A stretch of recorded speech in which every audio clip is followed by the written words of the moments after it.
আচ্ছা আপনাদের উঠতি নাইটা কোথায়?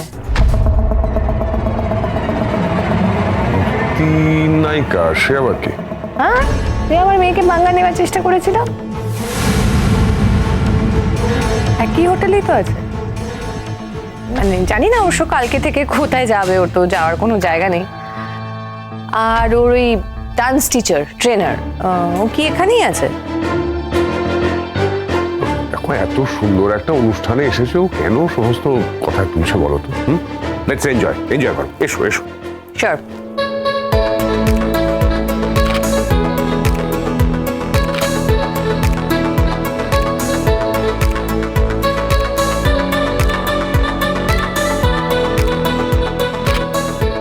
Hello ma'am.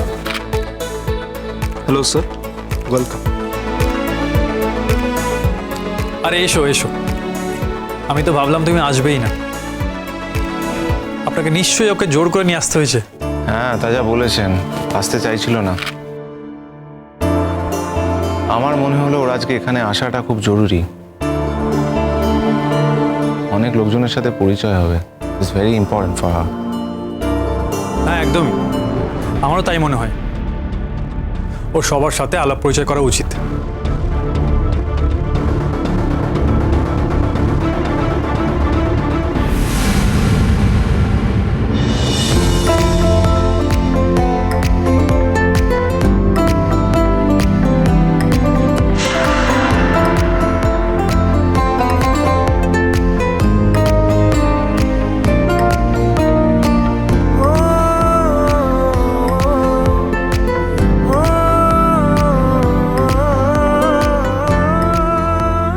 যা যা ভেবেছিলাম তোমার সম্পর্কে সব মিথ্যে করে দিলে রোশনাই।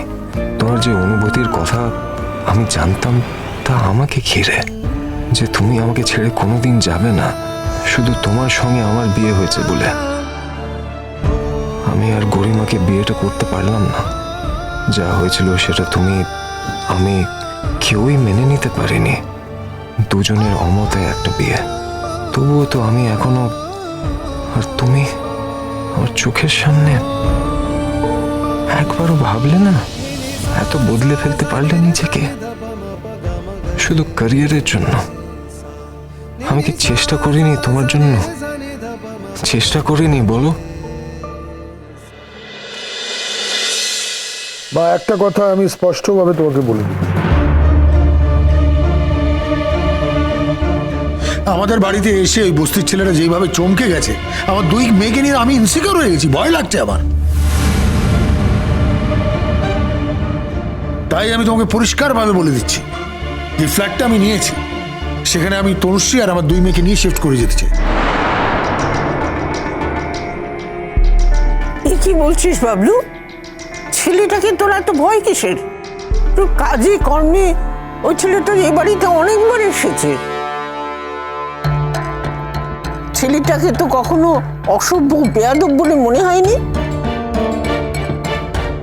কেন যে সে এরকম একটা কথা বললো তাই ভাবছি।